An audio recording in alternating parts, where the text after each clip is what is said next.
কি রে এসা, চুপ করে আছিস কেন বল? তোর এই বিয়েতে মত আছে তো? কি রে বল, তোর কি অন্য কাউকে ভালো লাগে? বলবে তো। এই এসা, আর লাগলেও বকুল নিশ্চয়ই জানে।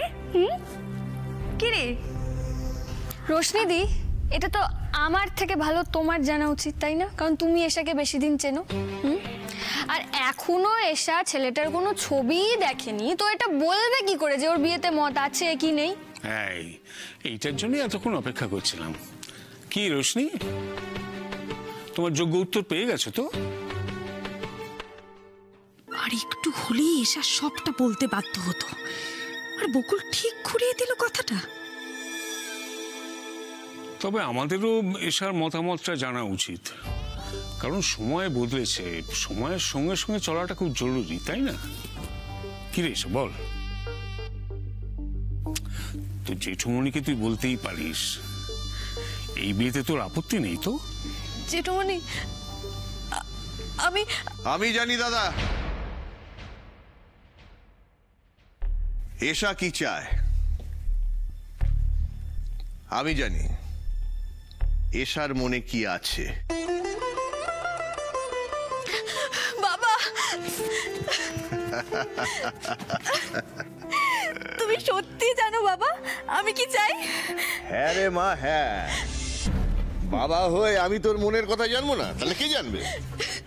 সমর কি কোনোভাবে দীপের কথা জেনে গেছে? খেয়াল করেছে কিছু? এশা যে আমার কাছে কি সে আমি তোমাদের বলে বোঝাতে পারবো না। তবে আমার মেয়ে আমার কাছে মনের কথাটা লুকিয়ে গেলেও আমি কিন্তু ঠিক বুঝতে পারি, তাই না? থ্যাংক ইউ গো কাকুমণি, তুমি যে এভাবে বুঝলে, মানে এবার নিশ্চয়ই তুমি সেটাই করবে, মানে যেটা এশা চায়। কাকুমণি এসব কি বলছে? তাহলে কি শেষ পর্যন্ত দীপের সঙ্গে এসে বিয়ে দেবে নাকি? ও, এত ঝড় ঝাপটার পর আবার আমার পরিবারের সবার মুখে হাসি ফুটেছে, আমার যে কি ভালো লাগছে। এবার বল সমর, এসা কি চায়, তাহলে আমরা সেই মতন এগোতে পারি। আমি জানি দাদা এশার এই বিয়েতে কোনো আপত্তি নেই। এই বিয়ে নিয়ে এশা খুব খুশি।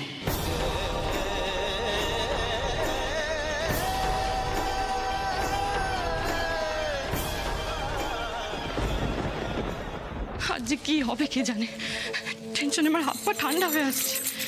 হে ভগবান, প্লিজ ঠাকুর এবারের মতো বাবাকে জিতিয়ে দাও। আমি আর কিচ্ছু চাই না, কিচ্ছু না। টেনশনে হাত পা কাঁপছে? না গো, আমি তো ডান্স করছি, দেখতে পাচ্ছ না? চড়ছো কেন আমার উপর? আমি তো এটাই বলতে এলাম যে টেনশন করার কিন্তু কোনো দরকার নেই। আফটার অল কাল লোকজনের ভোট দেওয়া যা বহর দেখলাম, তারপর বাবাকে নিয়ে যা মাতামাতি, এবারে বাবাকে হারানো কিন্তু মুশকিল আছে।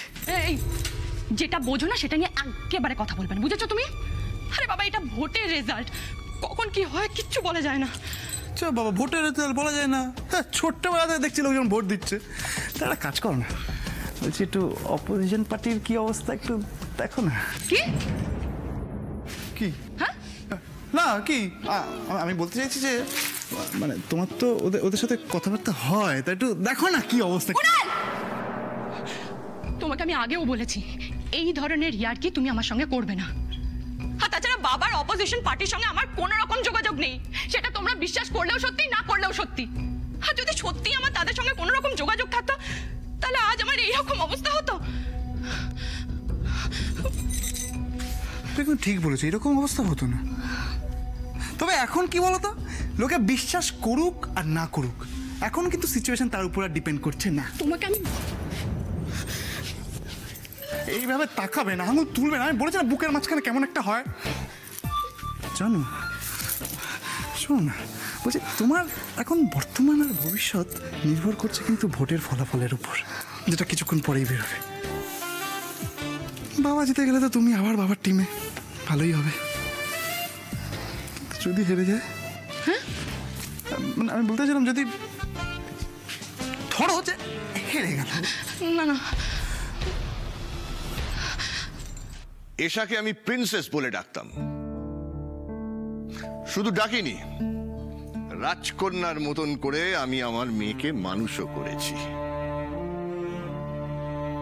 ঋষি, রোহন এরা ছোটবেলায় একটু হলেও অভাব দেখেছে, রোশনিও দেখেছে, কিন্তু এশা এ বাড়িতে লক্ষ্মী হয়ে এসেছিল, তাই না দাদা? তোমার মনে আছে এশার জন্মের পরই আমাদের কোম্পানির প্রফিট কোথা থেকে কোথায় পৌঁছে গিয়েছিল? আমরা আমাদের দুই মেয়েকেই যথেষ্ট আদর আহ্লাদ দিয়ে মানুষ করেছি।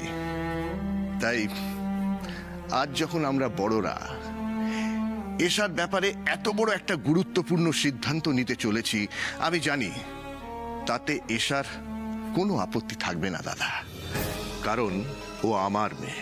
তাই যদি হয় সমর, তাহলে তো আমরাও চাই যে কুশ্রীটা মিলুক, যত তাড়াতাড়ি সম্ভব বিয়েটা হোক।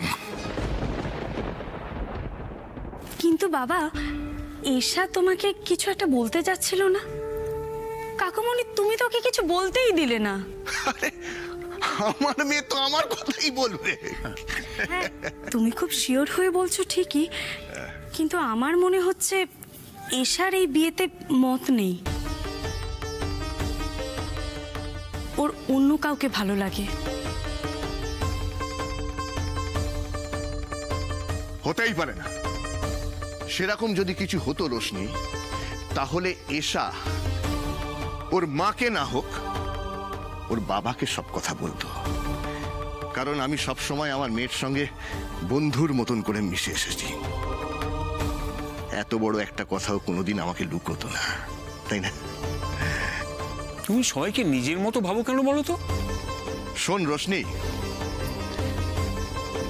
এশা খুব ভালো করে জানে ওর বাবা ওর জন্য কি করতে চলেছে, কারণ ওর বাবার উপর ভরসা আছে। ও জানে ওর বাবা ওর জন্য যেটা করবে তাতেও শুধু ভবিষ্যতে ভালোই থাকবে না, সুখে থাকবে। না গো কাকুমণি, তুমি ভুল করছো। এই বিয়েটা হলে এসা কোনোদিনও সুখী হবে না। আমি বলেছিলাম তোমার উপর আর কখনো ভরসা হারাবো না, কিন্তু কিন্তু ঈশার ব্যাপারে যে সিদ্ধান্ত তুমি নিচ্ছ, আমি কিছুতেই সেটার উপর ভরসা রাখতে পারছি না। আমার কেন মনে হচ্ছে যে ঈশা ভালো থাকবে না। রোশনি, তোমাকেও কিন্তু আমরা সমান ভালোবাসা, আদর যত্ন দিয়ে বড় করেছিলাম। তোমার ছোট বোন যেমন তার বাবার উপর ভরসা করতে পেরেছে, বন্ধু হতে পেরেছে, তুমি কিন্তু পারোনি, কারণ তোমার নিজের ওপরই কোনো ভরসা ছিল না। বাবা, না না, তুমি ভেবে দেখো আমি ভুল বলছি কি? তুমি যদি একটু ভরসা করতে আমার ওপর, তাহলে নিজের বিয়ের সিদ্ধান্তটা নেবার আগে একটিবার অন্তত আমাকে বলতে। আমি তোমার স্বাধীনতায় হস্তক্ষেপ করতাম না, কিন্তু সুপরামর্শটুকু তো দিতে পারতাম। তুমি তো আমাদের সেই সুযোগই দাওনি।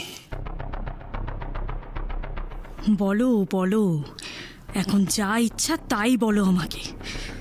সৌরভকে যে তোমরা কত মেনে নিতে সে আমার খুব ভালো করে জানা আছে।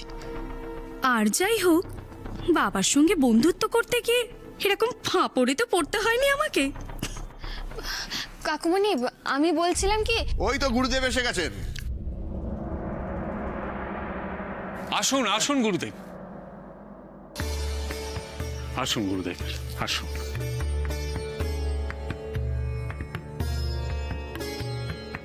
বসুন।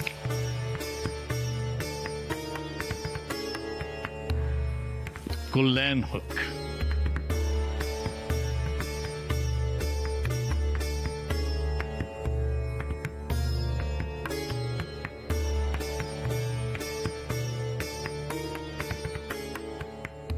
আপনি বসুন গুরুদেব, আপনি জলখাবারের ব্যবস্থা করুন। ঠিক আছে ঠিক আছে, হবে খুব, এত ব্যস্ত হয়ে না। আপনি তীর্থ থেকে ফেরার সঙ্গে সঙ্গেই আবার ডেকে আনলাম, খুব কষ্ট হলো আপনার, কিন্তু আমাদের কোনো উপায় ছিল না গুরুদেব, আমাদের মার্জনা করবেন। এই কি কথা শেখর, তোমাদের পরিবারের সঙ্গে আমার কি আজকের সম্পর্ক? দীর্ঘ 30 বছরের সম্পর্ক, আত্মার সম্পর্ক হতে এর থেকে কি বেশি সময় লাগতে পারে? গুরুদেব, একেই বলে শুভ যোগ। আপনি তীর্থ সেরে ফিরলেন, আর ফিরেই এশার সুসংবাদটা পেয়ে গেলেন। তোমার কি খবর বকুল? কেমন আছো মা? ভালো আছি গুরুদেব। কল্যাণ হোক। আপনি ভালো আছেন? হ্যাঁ, ভালো আছি। তোমার উপর এই সংসারের প্রচুর দায়িত্ব। তুমি কিন্তু সারা জীবন সঠিকভাবে এই দায়িত্বগুলো পালন করো, কেমন? তোমার চোখ কান খোলা, তাই তোমার উপর ভরসা করা যায়। কই সমর, আর গুরুদেব, ওই পাত্রের কুষ্টি এনেছো তো? হ্যাঁ, দাও। এই তো।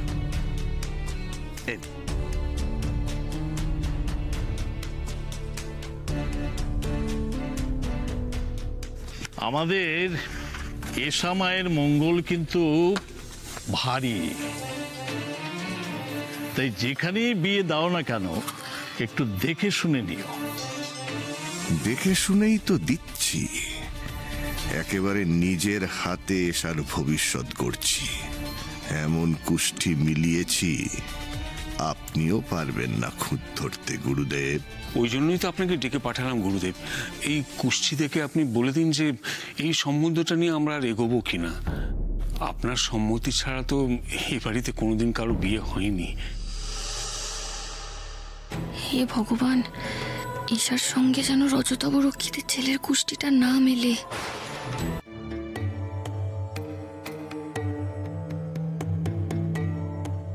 ঈশা, চিন্তা করো না, আমার মন বলছে কুষ্টি মিলবেই না।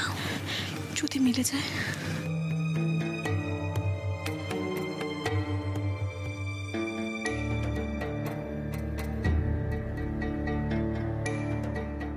ঈশার মতো এত ভালো একটা মেয়ের সঙ্গে ওই রজতাভ রক্ষিতের মতো একটা খুনির ছেলের কুষ্টি কিছুতেই মিলতে পারে না। কি দেখলেন গুরুদেব? আমাদের মেয়ের সঙ্গে কি ছেলের কুষ্টি মিলছে?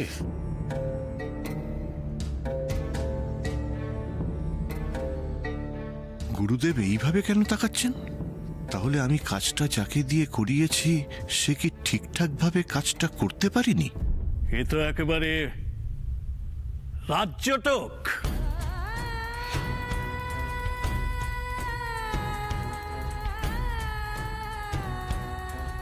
ঠাকুর, তুমিও তাহলে এই বিয়েটা চাইছো?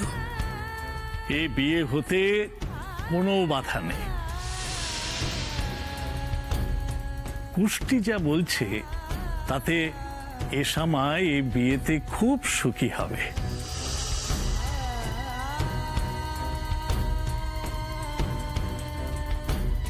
আপনি আমাদের চিন্তামুক্ত করলেন গুরুদেব। আর কোনো চিন্তা নেই, এবার বিয়ের আয়োজন শুরু করে দাও।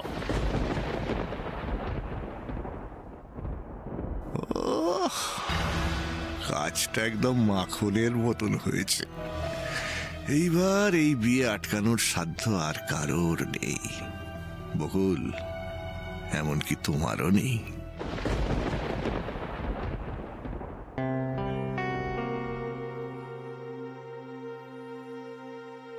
মামা, বুঝতে পারছি তুমি খুব টেনশন আছো, কিন্তু আমার মন বলছে তুমি আজকে জিতবে। তুমি চিন্তা করো না মামা, তুমি কিন্তু অকারণে এত টেনশন করছো। তোমার এত পপুলারিটি, তুমি জিতবে, তুমি দেখো তুমি ঠিক জিতবে। একদম ঠিক বলেছে রকি। এই নাও দাদা, নাও এই আশীর্বাদী ফুলটা আজ সারাদিন তোমার সাথে রাখবে। দেখবে কারো বাবার সাধ্য নেই তোমাকে হারানোর। বলছি মামা, কাউন্টিং কখন শুরু হচ্ছে? হ্যাঁ, আর আধ ঘন্টা।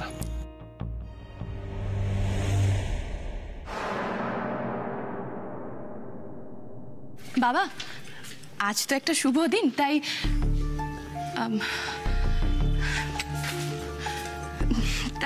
আমি আপনার জন্য পায়েস বানিয়ে এনেছি। আজকের দিনটা শুভ না অশুভ তার কিছুক্ষণ পর বোঝা যাবে। আর আধ ঘন্টা পর আমার সঙ্গে সঙ্গে তোমারও পরীক্ষা শুরু। তাই নিজের কথা ভাবো। বাবা, কি রে এসা, তোর বিয়েটা তাহলে লেগে গেল? উফ, আমার যে কি আনন্দ হচ্ছে না, আমি তোকে বলে বোঝাতে পারবো না। ও কাকিমণি, চলো চলো চলো, আমরা মিষ্টি নিয়ে আসি। এত বড় একটা খবর, সবাইকে তো মিষ্টি মুখ করাতে হবে। চলো চলো চলো, আজকে আমি এসাকে নিজের হাতে মিষ্টি খাওয়াবো। চলো চলো চলো চলো না, চলো চলো চলো। গুরুদেব কুষ্টি মিলিয়ে দিয়েছেন মানে এই বিয়ে আটকানো সব পথ তো বন্ধ হয়ে গেল। ভগবান, এবার তুমি আমাকে পথ দেখাও। এই সমু, যা যা যা, রজত বাবুকে ফোনটা করে জানিয়ে দে যে কুষ্টি মিলে গেছে। হ্যাঁ, একবার পাকা টাকার দিন ঠিক করে ফেলতে হবে। এক্ষুনি ফোন করছি।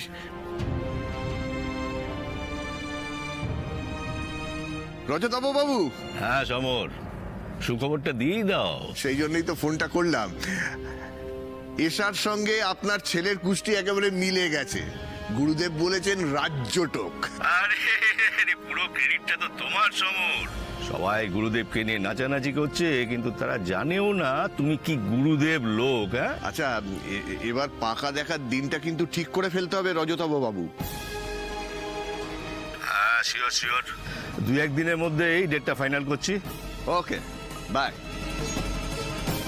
কি রে, কি বললেন ওনারা? উনি খুব খুশি হয়েছে এবং খুব শিগগিরই পাকা দেখার দিনটা উনি ঠিক করে ফেলবেন। বাহ, এ তো খুব ভালো কথা।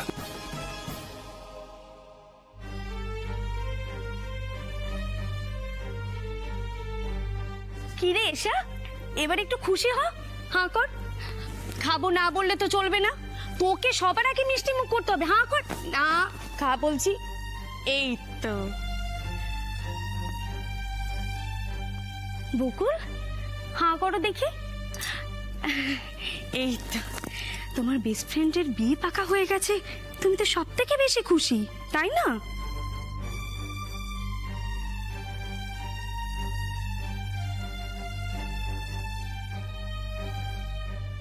করে যাও।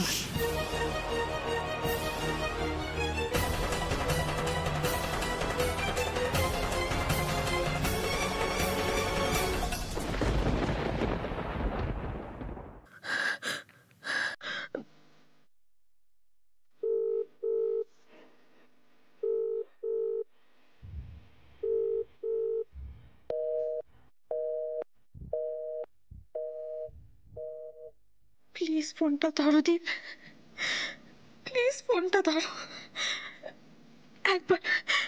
একবার ফোনটা ধরো প্লিজ, প্লিজ একবার ধরো প্লিজ। দীপ, কেন বারবার ফোন করছো এসা? আর কি বলার আছে তোমার? আমি আর সহ্য করতে পারছি না দীপ।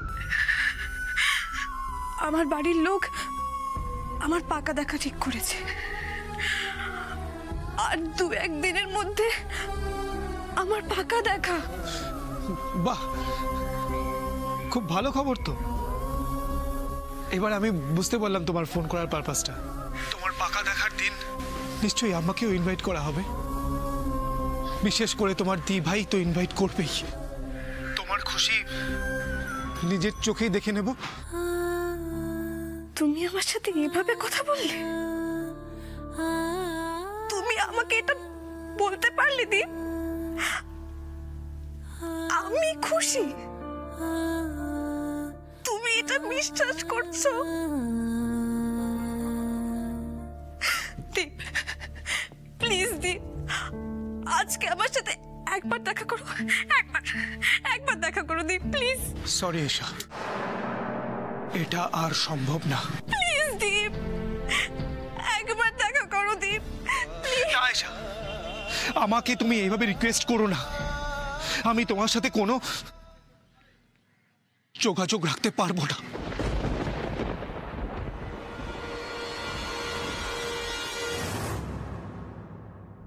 ওকে, তাহলে তুমিও শুনে রাখো, তুমি যদি আজ আমার সঙ্গে দেখা না করো তাহলে তুমি জানো না আমি কি করে ফেলবো।